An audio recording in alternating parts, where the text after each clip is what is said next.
Hello నమస్తే welcome to Telugu 360 trending today.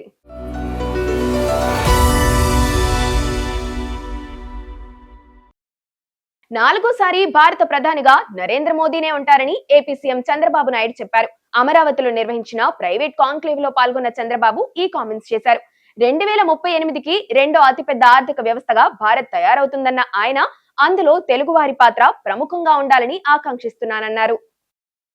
Visakha steel ప్లాంట్లను కాపాడుకునేందుకు తాము దేనికైనా సిద్ధమన్నారు వైసీపీ నేత బొత్స సత్యనారాయణ.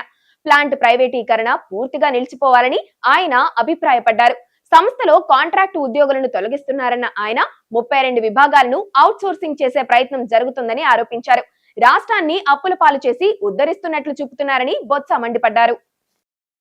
ఏపీలో మెడికల్ కాలేజ్ నిర్మాణ టెండర్లు రద్దు చేస్తానని జగన్ చేసిన వ్యాఖ్యల పట్ల సీరియస్ గా స్పందించారు మంత్రి సత్యకుమార్. అలా రద్దు చేయడం జగన్ కాదు కదా, ఆయన తాత తరము కాదని కౌంటర్ ఇచ్చారు. మెడికల్ కాలేజ్ సీట్లపై వైసీపీ అసత్య ప్రచారం చేస్తుందని వ్యాఖ్యానించారు.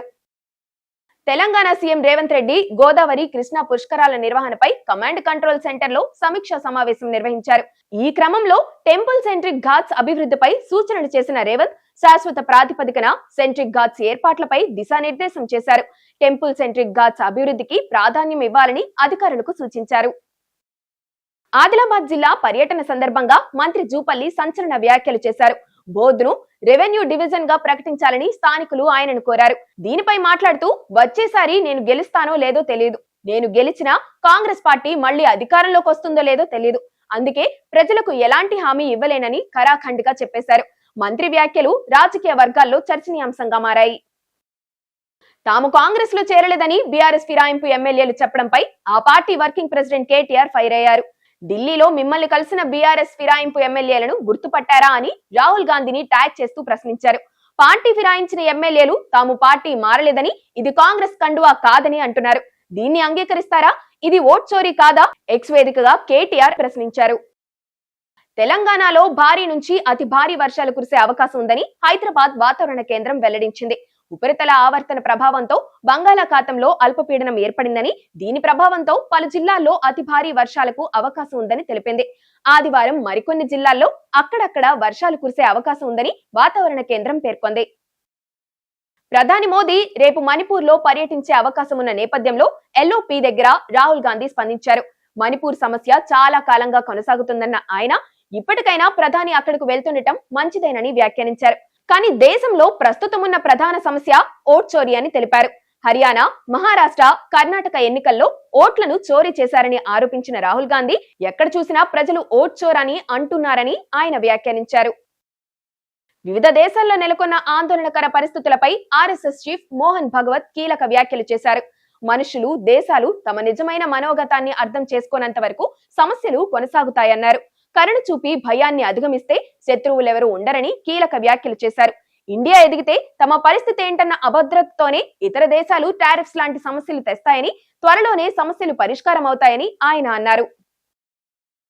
కాంగ్రెస్ అగ్రనేత రాహుల్ గాంధీ దేశానికి అత్యంత కీలకమైన రాజ్యాంగబద్ధ కార్యక్రమాలకు ఆయన వరుసగా గైర్హాజరు కావడంపై విమర్శలు వెల్లువెత్తుతున్నాయి.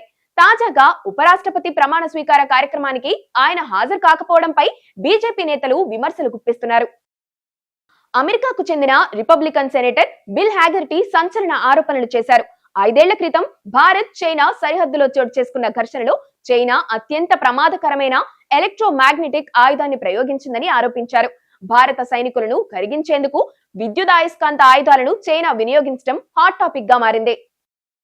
గత కొంతకాలంగా మంచు బ్రదర్స్ ఒకరిపై ఒకరు పరోక్షంగా విమర్శలు చేసుకుంటూ వార్తల్లో నిలుస్తున్న విషయం తెలిసిందే. అయితే తేజ సజ్జా హీరోగా మంచు మనోజ్ కీలక పాత్రలో నటించిన మిరాయ్ ఇవాళ రిలీజ్ అవగా మంచు విష్ణు విషెస్ తెలిపారు. దీనికి అనూహ్యంగా మంచు మనోజ్ రిప్లై ఇస్తూ థ్యాంక్ యూ సో మచ్ అన్న, మిరాయ్ జట్టు నుంచి కూడా మీకు థ్యాంక్ యూ అని తెలిపారు. ఇలా ఇద్దరి సంభాషణతో ఫ్యాన్స్ ఖుషి అవుతున్నారు. టాలీవుడ్ యంగ్ హీరో తేజ సజ్జా నటించిన పాన్ ఇండియా ఫ్యాంటసీ చిత్రం మిరాయ్ ఓటీటీ హక్కులను జియో హాట్స్టార్ దక్కించుకుంది. 6 నుంచి 8 వారాల థియేటర్ స్క్రీనింగ్ తర్వాత ఓటీటీలో స్ట్రీమింగ్ అవ్వచ్చని సినీ వర్గాలు చెబుతున్నాయి. అయితే ఈ చిత్రానికి సీక్వెల్ కూడా ఉండనుందని మిరాయ్ మూవీ ఎండ్ కార్డ్ లో ప్రకటించారు. జైత్రేయ అనే టైటిల్ ను వెల్లడించగా ఇందులో నటుడు రానా విలన్ గా నటిస్తారని టాక్ వినిపిస్తోంది.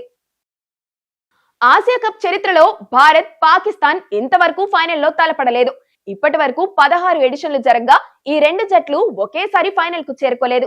గ్రూప్ స్టేజ్, సూపర్ 4, సెమీఫైనల్ వరకే తలపడ్డాయి. ఇరు జట్లు 19 సార్లు పోటీ పడగా 10 మ్యాచ్ల్లో భారత్ 6 పాక్ గెలిచింది. మరో 3 మ్యాచ్లు టైగా ముగిశాయి. మరి ఈసారైనా దాయాది జట్టు ఫైనల్లో పోటీ పడతాయా అని అభిమానులు ఉత్కంఠగా ఎదురు చూస్తున్నారు.